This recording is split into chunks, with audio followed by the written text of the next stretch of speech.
principio, las disculpas del caso, por motivos de fuerza mayor no he podido darlo en el día indicado. Y, sin embargo, ya ustedes, la mayoría de la promoción, ha revisado el tema en la parte práctica. Se han hecho ya las explicaciones y la presentación. Ahora, yo de una manera muy precisa, muy puntual, para no quitarles su tiempo, voy a hacer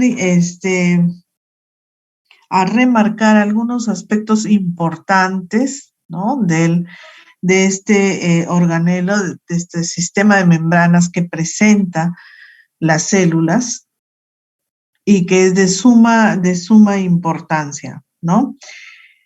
Nosotros, como les vengo diciendo también en la parte práctica, nos hemos quedado con un polipéptido la semana pasada, ¿no? Nos quedamos con la elaboración de un polipéptido producto de la traducción, ¿no?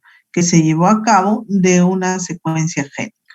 Entonces, producto de la expresión génica se obtuvo un polipéptido. Pero sabemos bien nosotros que ese polipéptido aún necesita seguir procesándose para poder convertirse en una proteína propiamente dicha, ¿no?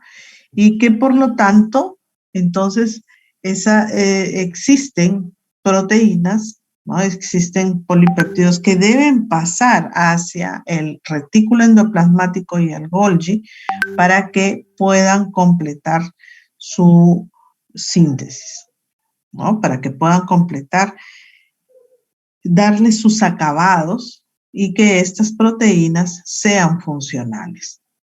Entonces, nosotros debemos tomar en cuenta que existe pues un transporte de ese polipéptido que se ha sintetizado en el citosol y que va a pasar luego al retículo endoplasmático. Como les decía, no todos los polipéptidos tienen como destino al retículo. Hay unas proteínas que se quedan en el citosol. Y como vemos ahí en las imágenes, por ejemplo, las proteínas que van a formar parte de la membrana, ¿no? De la membrana plasmática, sí entran por el retículo. Asimismo, las que son secretadas en vesículas y asimismo también las proteínas que forman parte de los lisosomas. Sin embargo, las proteínas que son las proteínas nucleares, ¿no? Del citosol van hacia el núcleo, lo mismo las proteínas que forman parte de las mitocondrias, de los cloroplastos en los vegetales y también las proteínas que van hacia los peroxisomas. Entonces, esas proteínas no van a pasar por el retículo endoplasmático y luego al Golgi, sino directamente van hacia su destino. Entonces, debemos tener en cuenta que aquellas proteínas en las cuales sí van a pasar hacia el retículo, ¿no? Y van a sufrir algunas modificaciones post-traduccionales, ¿no? Entonces, dependiendo del destino que tenga esa proteína, si va a ser una proteína de secreción o va a ser una proteína de membrana o va a ir al citoplasma o a los lisosomas, perdón, va a cumplir una función específica y va a tener una modificación determinada, ¿no? Por ejemplo, aquellas proteínas cuya función es estructural sufre modificaciones como, por ejemplo, hidroxilaciones que se dan a nivel de la lisina y de la prolina. Y ahí, como un ejemplo fundamental, pues tenemos, o principal, mejor dicho, como ejemplo más sobresaliente está el colágeno, que el hecho de que sufra esas hidroxilaciones a nivel del retículo endoplasmático hace que sus propiedades sean pues más evidentes y cumplan la función para la cual están destinadas, ¿no? Tenemos también otros tipos de proteínas y suponiendo la función es ser una enzima, es enzimática, mejor dicho, ¿no? Las modificaciones que se van a dar son roturas por hidrólisis, y en este caso tenemos ahí como ejemplo el pexinógeno, ¿no? Tenemos que también si la función de la proteína es funcionar como una hormona, también las modificaciones serán pues roturas por hidrólisis. Y ahí tenemos en el caso específico de la proinsulina, que por hidrólisis se convierte en la insulina, ¿no? En el caso del factor de coagulación, por ejemplo, la modificación que se lleva a cabo es una carboxilación a nivel de los residuos de ese aminoácido glutamina y que lo convierte de protrombina en trombina, ¿no? Si la función de esa proteína es como un anticuerpo, entonces la modificación será una glucosilación, ¿no? Y tenemos pues que esas glucosilaciones se van a dar acá, se van a llevar a cabo a nivel de la asparagina y ahí tenemos como ejemplo la IgG, ¿no? Y así por el estilo, como ven ustedes, dependiendo del destino que tenga esa proteína, va a ser la modificación que sufra a nivel de retículo y en esta tabla está especificado todas esas modificaciones posttraduccionales, post-traslación, ¿no? A nivel de retículo endoplasmático. Este sistema de membranas tiene características, obviamente, y una de ellas es que está organizado en una red de túbulos ramificados. Se dice que ocupa el 10% del volumen celular y va a desempeñar pues un rol principal en la biosíntesis de la célula. Se conoce pues que en el retículo es el lugar donde se sintetizan todas las proteínas transmembrana y lípidos que presentan los organelos. Y ahí tenemos al retículo endoplasmático rugoso, porque existen dos tipos, el retículo endoplasmático rugoso y el retículo endoplasmático liso, ¿no? Observen ustedes aquí, es una microfotografía de microscopía electrónica, donde sí se puede observar, fíjense, esa red tal como lo describen, y esas puntuaciones vendrían a ser pues los ribosomas, ¿no? Los ribosomas. Entonces, decimos que el retículo endoplasmático rugoso, obviamente denominado así por los ribosomas que tiene adheridos en la membrana.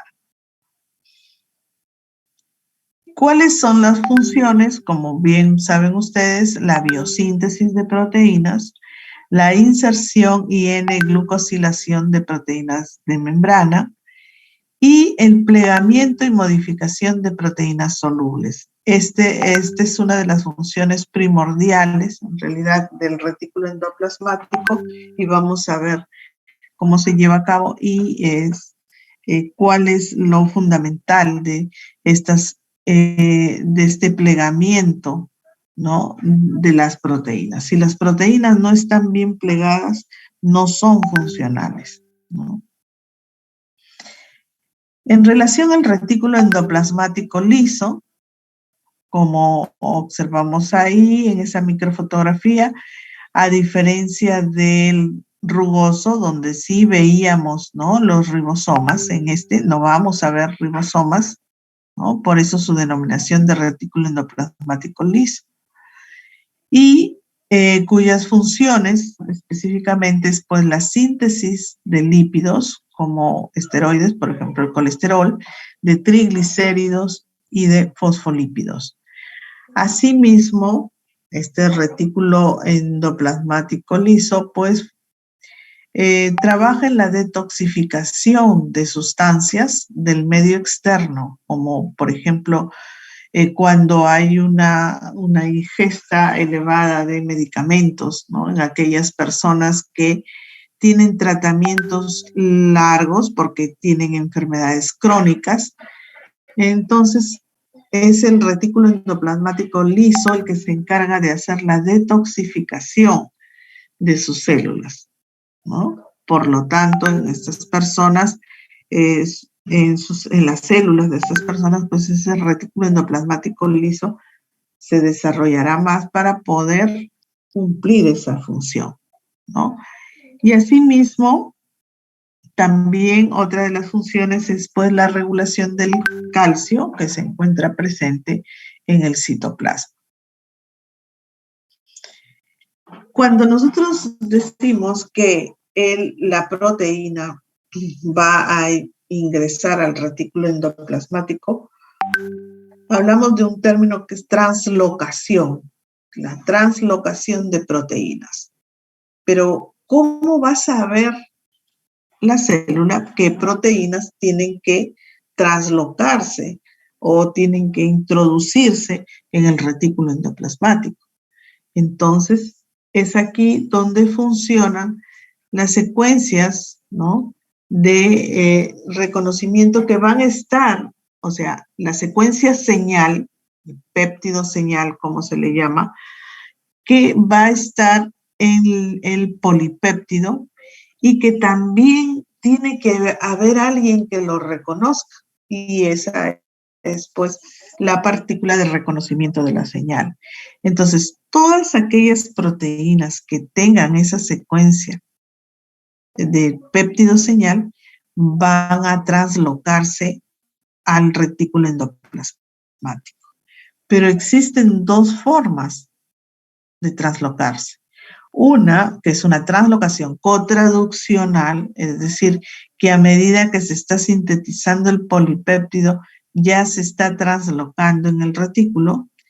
Y otro es una translocación posttraduccional, es decir, que ya una vez que ha terminado, ¿no?, de formarse, de leerse todo el ARN mensajero y formarse ese polipéptido, entonces este polipéptido es reconocido y es dirigido a través de unas proteínas que son las chaperonas y que se encargan de llevarlo hacia la membrana del retículo para que se lleve a cabo la translocación de este, ¿no? Entonces, existen dos tipos de translocación: la translocación cotraduccional y posttraduccional.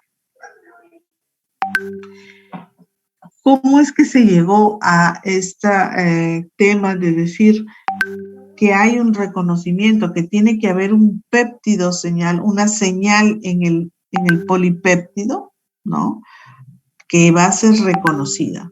Entonces, es así como se propuso la hipótesis de la señal, ¿no? Porque decían, ¿cómo es que va a llegar el polipéptido hasta la membrana del retículo?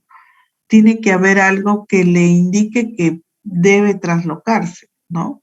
Entonces, por ello es que se propone esta hipótesis de la señal, en donde detectan pues que sí, que era cierto de que existe una secuencia que es conocida como el péptido señal, y que es reconocido por una partícula que se denomina así partícula reconocedora de la señal, ¿no?, que va a estar a nivel de la membrana del retículo, esperando entonces que ya se vaya sintetizando ese polipéptido y recurrir hacia esa secuencia señal y traerlo hacia la membrana del retículo para que también ahí atraviese un transportador que reconoce esa secuencia señal.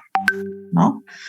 Bien, y así es como luego, como sabemos, esa péptido señal no va a formar parte de la proteína, por lo tanto sufre un clivaje, un corte, y se libera la proteína en el lumen del retículo para que se lleve a cabo el plegamiento de esa proteína y entonces puede estar lista para cumplir su función. Entonces, este, esta, este péptido tiene, ya incluso se ha identificado su secuencia de aminoácidos que presenta y tiene un sitio donde se va a dar el clivaje de esa secuencia señal, ¿no? Y como vemos ahí en la imagen. Ahora, esta partícula de reconocimiento de ese péptido señal que les decía, ¿no? Tiene pues una forma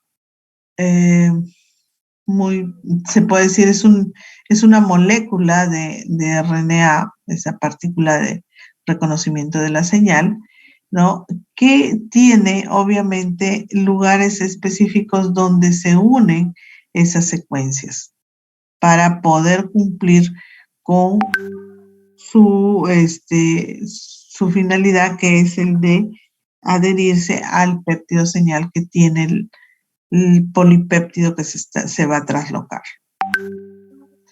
Y ahí tenemos el mecanismo de acción de esa secuencia señal. Fíjense, aquí tenemos al SRP, que es la partícula de reconocimiento de la señal, que al ver que se está formando un polipéptido y esta secuencia, esta zona en rojo que ven es el péptido señal, entonces recurre esta partícula de reconocimiento de la señal y se une a ese péptido señal. Y una vez que se ha unido, lo dirige hacia la membrana, ¿no? Como vemos acá, ya hacia la membrana del retículo, donde también va a haber un receptor de esta partícula que reconoce el péptido señal, ¿no? Y entonces, una vez que ya llega el péptido, ¿no? a la proteína translocadora, que es esta que está en celeste, entonces hace pues de que llegue a ingresar toda el péptido que se está formando, ¿no? Pero vemos ahí pues que ese péptido señal no ingresa totalmente hacia el lumen, sino se queda adherido ahí en el translocador, el cual luego va a sufrir un clivaje y va a salir ese péptido.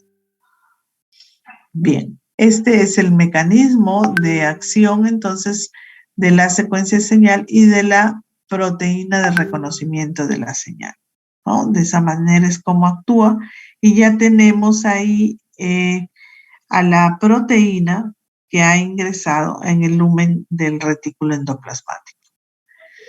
Entonces, de esta manera es como se insertan las proteínas en el retículo, pero hay algunas proteínas que son transmembrana, ¿no?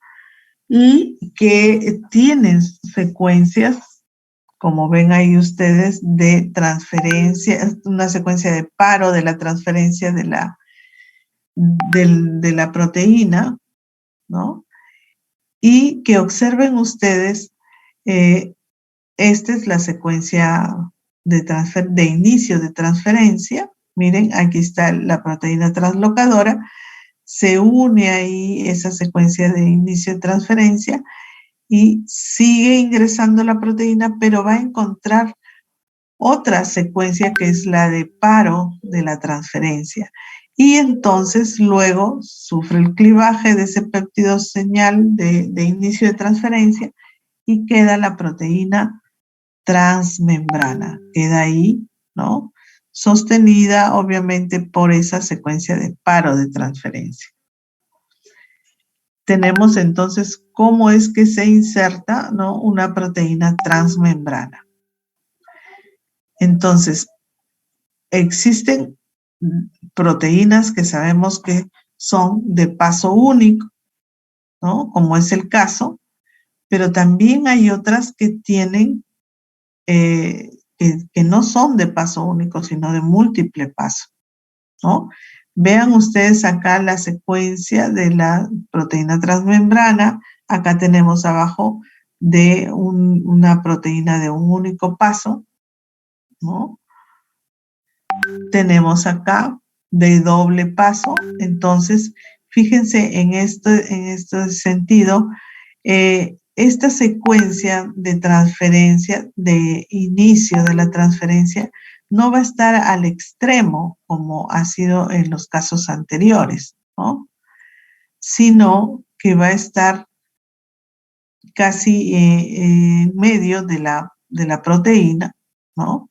De tal manera que cuando se va a dar el inicio de la transferencia, se queda unida ahí, una parte de la proteína queda fuera, ahí vemos el lado aminoterminal, y tenemos también el otro extremo, carboxilo, ¿no? Y decimos que es pues una proteína de paso doble, ¿no? Y que queda así, de esa manera. Bien, entonces, estas secuencias son secuencias, repito, de reconocimiento, y que por eso es que dan esa especificidad en las acciones, ¿no? Entonces, eso le ha permitido, pues, de que se pueda dar la inserción de estas proteínas, tanto los que son transmembrana de un solo paso como de paso doble, ¿no? Pero nosotros también sabemos que que sobre todo, además del plegamiento, que es una de las funciones principales, se puede decir, de lo que se lleva a cabo en el retículo endoplasmático, otra de los eventos que se dan en el retículo es pues la glucosilación de las proteínas en el retículo endoplasmático, ¿no? Entonces, esta glucosilación, en pocas palabras, ¿qué implica? Que se agreguen oligosacáridos a una proteína, ¿no? Y no lo hace en cualquier lugar, sino lo hace en un aminoácido determinado de esa proteína. Entonces, ¿de dónde van a salir esos oligosacáridos? ¿Cómo van a poder llegar hasta el retículo y luego transferirse a la proteína? Para ello, pues es el dolicol, este lípido que forma parte de la membrana del retículo endoplasmático, que sufre varias modificaciones para glucosilarse, ¿no? Y poder luego, a través de ese fenómeno de flip-flop de la cara externa, pasar esos oligosacáridos hacia el lumen del retículo, ¿no? Para que puedan luego transferirse a las proteínas que están dentro del Golgi, que son o que puedan ser proteínas transmembrana, ¿no? Entonces, vemos aquí el dolicol con los azúcares, se da la transferencia, queda el dolicol solo, ya ahí, y ya tenemos a la proteína en la cual se ha dado la glucosilación.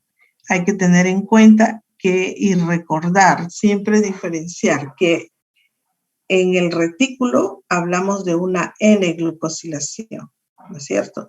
Y en el Golgi se habla de una O-glucosilación, ¿no? Hay que siempre tener en cuenta ello. Bien, y aquí tenemos cómo se sintetiza el dolicol, cómo es que capta esos oligosacáridos para luego ¿no? Esto lo hace a nivel del citosol y luego por un mecanismo, como les decía, de flip-flop o de flipping, que le llaman en la membrana, pasan todos esos azúcares hacia el lumen del retículo endoplasmático, ¿no? Y el dolicol, como les decía, pues es una molécula lipídica, es muy hidrofóbica, va a participar en la glicosilación de proteínas, es el que transporta, se puede decir, los, los azúcares para que se pueda dar la glucosilación, ¿no? Y veamos un poco más en detalle cómo es que sucede la glucosilación de una proteína a nivel del retículo endoplasmático.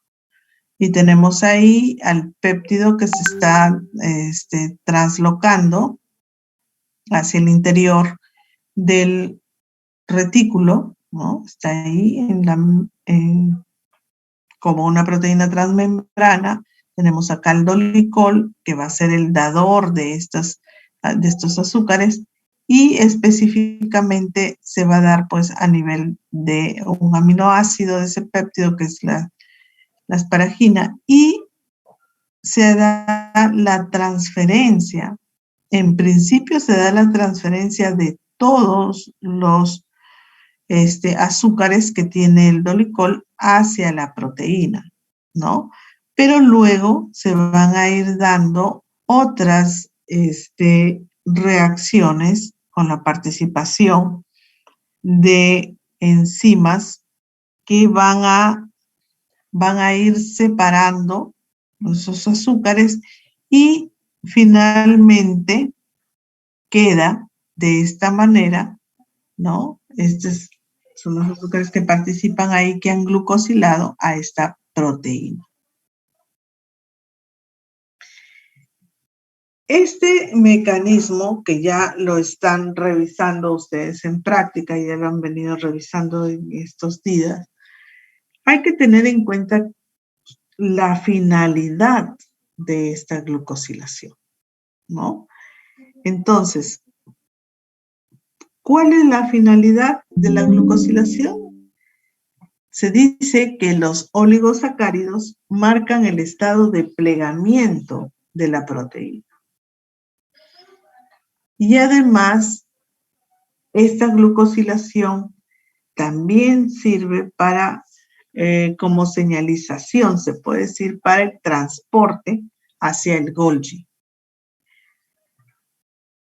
El darse la glucosilación ofrece resistencia a las proteasas para evitar la degradación de esa proteína. Asimismo, participa en el reconocimiento por las selectinas en la adhesión célula a célula, ¿no? Y obviamente, como les mencionaba, pues en la señalización es muy importante la glucosilación, ¿no? El que estén presentes ahí estos oligosacáridos. Nosotros también hemos mencionado acerca del plegamiento de las proteínas, ¿no?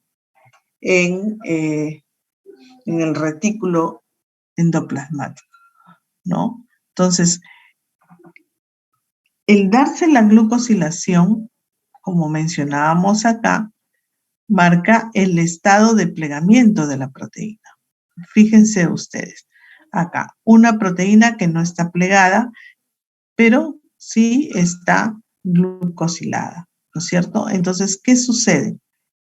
Eso va a ser de que detecte, ¿no? Una enzima, esta glicosiltransferasa, ¿no? Detecte a esa proteína y entonces actúe sobre ella y la ayude a que sea conducida y reconocida por esta calnexina, que va a ayudar en el plegamiento de la proteína, ¿no? Y luego habrá una glucosidasa que eliminará esa glucosa y entonces se termina de dar el plegamiento de esa proteína. Entonces, ya esa proteína está completamente y normalmente plegada, ¿no? Y puede ir entonces puede seguir su procesamiento, ¿no?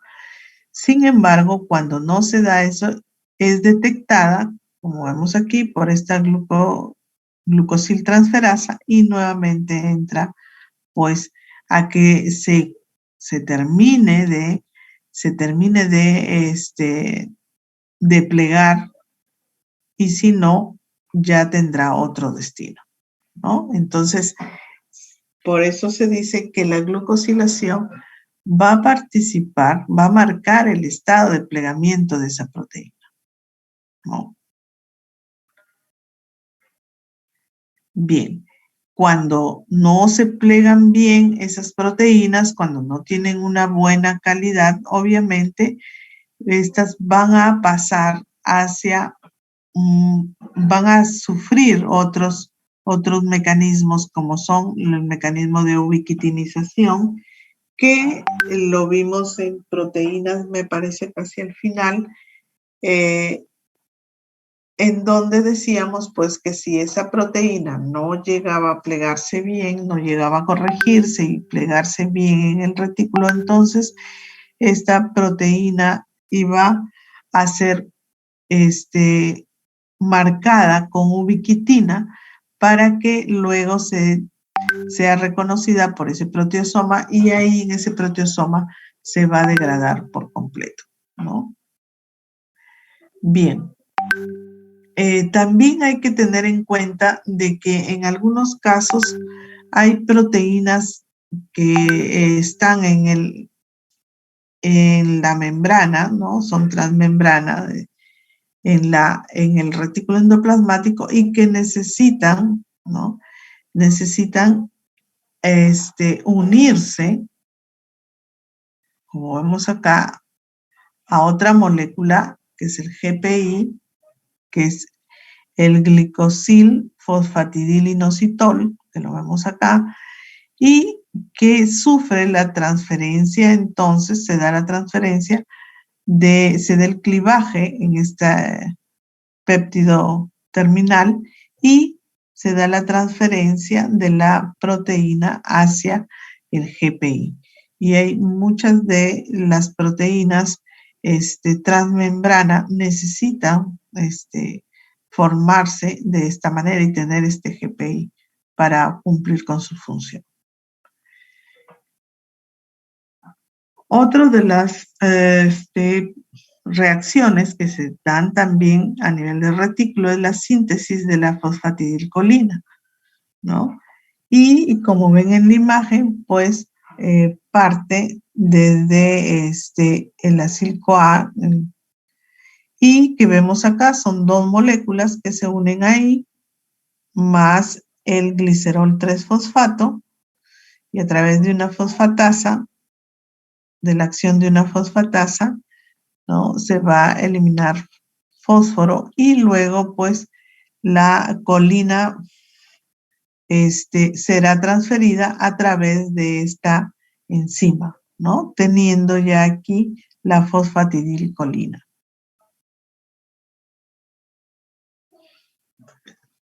También hay que tener en cuenta que en el retículo endoplasmático se dan otros cambios, se dan otras reacciones como hidroxilación de proteínas, ¿no?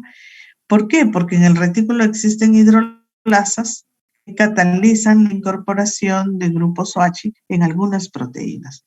Y les mencionaba en la tabla al inicio sobre estas reacciones, y en donde el colágeno es uno de los ejemplos más representativos de este tipo de reacciones, en donde pues el agregado de esos grupos OH en residuos de prolina y lisina hacen pues que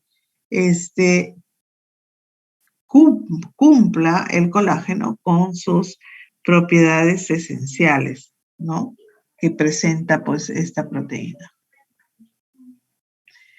También se da se lleva a cabo a nivel de retículo, se llevan fosforilaciones, ¿no? En las proteínas que están en procesamiento, y hay que tener en cuenta que estas fosforilaciones son reversibles, ¿no? Así como hay fosforilaciones que lo llevan a cabo las quinasas, también hay desfosforilaciones que lo llevan a cabo las fosfatasas, ¿no?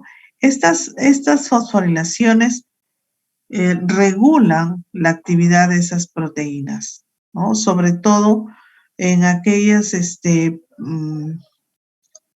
proteínas que participan en ciclos de transducción de señal y en otras enzimas que pasan de un estado activo a uno inactivo, ¿no? Generalmente esas fosforilaciones se dan a nivel de los aminoácidos serina, treonina y tirosina, ¿no? Y lo que sucede, como se menciona, pues es la hidrólisis de ATP transfiriendo ese grupo fosfato al residuo del aminoácido, ¿no? Bien, entonces, eso es lo que, como les decía, de manera puntual, sucede a nivel de retículo endoplasmático, ¿no? También es importante tener en cuenta a otro organelo, ¿no? Que viene a ser pues los peroxisomas, ¿no?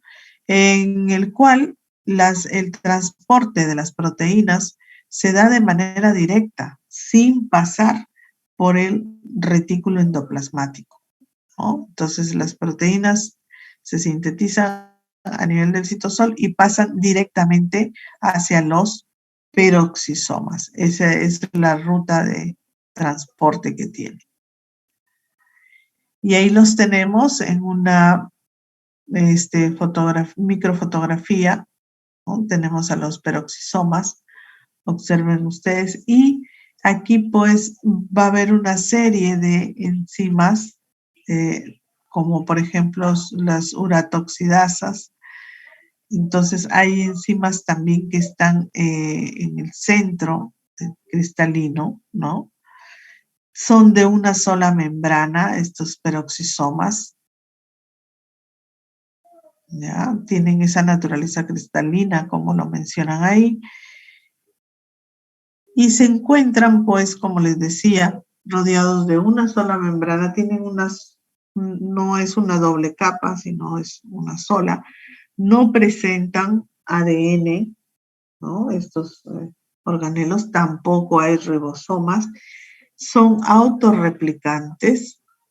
Y aquí lo fundamental es que, pues, estos son los principales lugares de utilización del oxígeno en las células. Y una de las principales funciones son pues las reacciones oxidativas. En ellos se da la beta oxidación de ácidos grasos. Y tenemos ahí cómo se ensamblan los peroxisomas. Ellos por fisión, ¿no?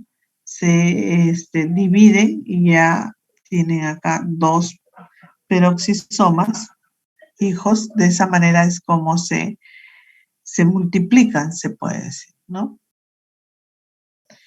Y ahí está pues las reacciones oxidativas que se van a dar en los peroxisomas.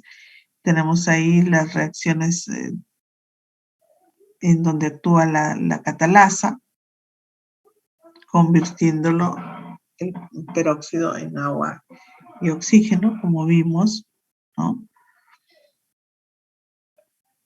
Puede ser que también actúe a nivel de otros radicales libres, ¿no? En donde el peróxido unido a otros radicales da como consecuencia pues siempre agua más el radical del producto que se está sumando ahí. Y también habría que mencionar acerca de la estructura del plasmalógeno, un fosfolípido muy abundante en la mielina sobre la cual actúan los peroxisomas, ¿no? Por eso es que lo traía aquí a colación. Y en relación al aspecto clínico, ¿no? Cuando hay ausencia de peroxisomas, ¿no? Estamos pues frente al síndrome de Zellweger o síndrome de cerebro hepatorrenal, ¿no? En donde estas personas no tienen peroxisomas funcionales y como les mencionaba, pues en estos organelos se van a dar las reacciones de beta oxidación de ácidos grasos. Entonces, obviamente, el tener una deficiencia, ¿no?, en los peroxisomas se va a manifestar a nivel de diversos órganos y por eso es que se le denomina así como el síndrome cerebro-hepatorrenal, ¿no?, con muchas manifestaciones clínicas y en los cuales esta falta, esta ausencia de peroxisomas lo han relacionado con una mutación que se encuentra en el cromosoma 6, ¿no? Y estas personas entonces tienen esos problemas y que son bastante graves, obviamente, ¿no? Bien, entonces hemos visto de una manera así bastante puntual, ¿no?, lo que acontece a nivel del retículo endoplasmático y también pues en los peroxisomas, ¿no? Bien. Gracias, jóvenes. A usted, doctora, que siga mejorando. Gracias, doctora. Muchas gracias, doctora. Gracias, doctora. Gracias, doctora. Bien. Gracias, doctora. Bien, no tienen por qué.